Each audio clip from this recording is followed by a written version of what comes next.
मैं न्यूज़ 5 जमशेदपुर से महबूब आलम। आज हमारे सामने बैठी है तलत फरहीन, जो मोहम्मद गुलाम रब्बानी साहब की बेटी है। मेरी मुलाकात रब्बानी साहब से हुई। उन्होंने बताया अपनी बेटी के बारे में कि वो आईसीएसई में बहुत अच्छा नंबर की। मैं बहुत काफ़ी इंस्पायर हुआ। मुझे लगा कि उनसे बात करनी चाहिए ताकि दूसरे बच्चों को भी एक लेसन मिले कि कैसे स्टडी करनी होती है।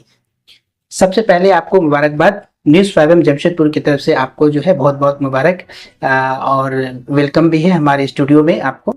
सबसे पहले ये बताइए तलत कि आप जो है ये जो नंबर अचीव की, क्या इसका मार्क्स है? 93.4% I have scored in ICSE board exam 2024. Okay. Talat ये बताओ कि प्राइवेट ट्यूशन ली थी, बाहर से कोई कोचिंग की थी या सेल्फ स्टडी की हो? I have did private tuition and self study of course. वो भी किए थे घर पर और ट्यूशंस भी किए थे कि सेल्फ स्टडी तो जरूरी होता ही है। ओके।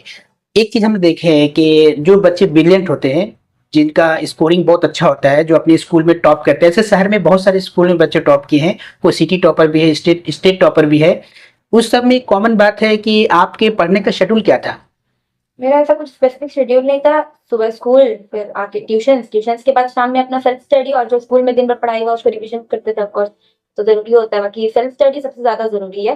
सेल्फ स्टडी के बिना कुछ नहीं हो सकता। और बाकी सब्जेक्ट वाइज जैसे मैथ्स के ट्यूशन कर लेते थे, मैथ साइंस का ट्यूशन हो जाता था और शाम में जो भी पढ़ाई हुआ उसको रिवाइज कर लेते थे। ओके। दिन भर में कितने घंटे देती थी टाइम?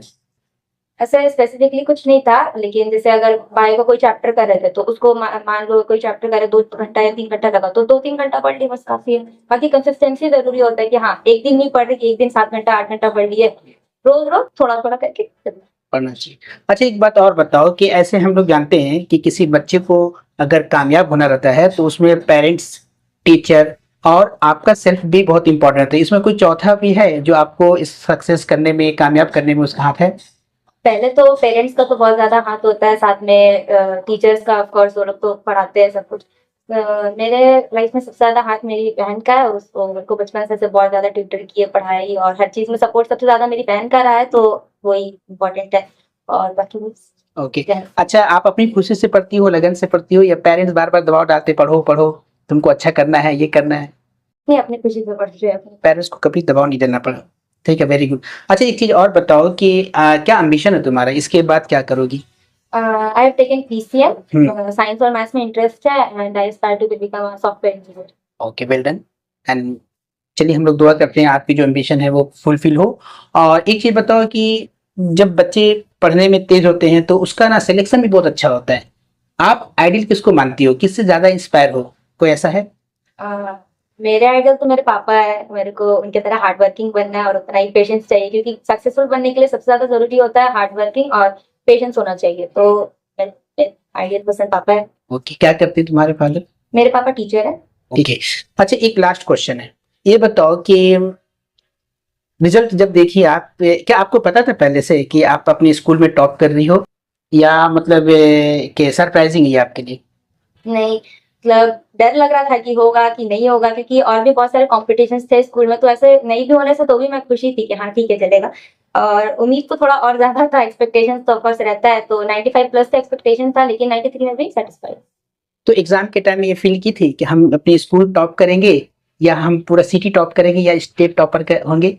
नहीं, उतना ज्यादा एक्सपेक्टेशंस तो नहीं था। क्या? इतना था तो था कि हाँ ठीक है, स्कूल टॉपर तक तो हो सकता है, और उसका भी कंफर्म नहीं था कि स्कूल टॉपर भी हो पाएंगे या फिर नहीं, उसका भी नहीं था।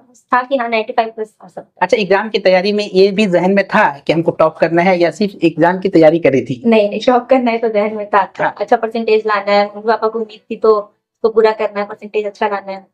क्या पापा बोले थे एकदम टॉप करना है? नहीं, ऐसा नहीं, कभी ऐसा फोर्स नहीं किया गया टॉप करने के लिए। बस फ्लो में चलता रहता है, बस पढ़ना है, पढ़ पढ़ के हो जाता है। Very good. तो कुछ सोशल मीडिया वगैरह से, व्हाट्सएप है, फेसबुक है, इंस्टाग्राम, ये सब का भी आपको शौक है, इसके बारे में जानती हो? नहीं, ऐसा कुछ स्पेसिफिकली नहीं। फ्रेंड्स लोग से चैट करने के लिए व्हाट्सएप, और कभी कभी स्नैपचैट। सोशल मीडिया वगैरह से नहीं, सोशल मीडिया। Very good. चलिए, आपसे बात करके बहुत अच्छा लगा। Thank you very much for coming here in my studio news 5 Jamshedpur. Thank you, well done. ये थी तलत फरहीन, जो अपनी स्कूल की टॉपर रही है। मैंने उनसे बात किया, आपने देखा कि इनकी पढ़ने का शेड्यूल क्या था, क्या उनकी हॉबी थी, क्या एम्बिशन है, और किनको वो आइडियल मानी, कौन कौन लोग इनको सपोर्ट किए, सारी बात इन्होंने बताया। और ये दूसरे बच्चों के लिए एक लेसन है कि वो उसको फॉलो करें। सोशल मीडिया से इनका कोई ताल्लुक नहीं रहा है। सबसे बड़ी बात है कि बच्चों सोशल मीडिया से दूर रहना चाहिए। इसी के साथ मैं महबूब आलम, न्यूज़ 5M जमशेदपुर से। Thank you.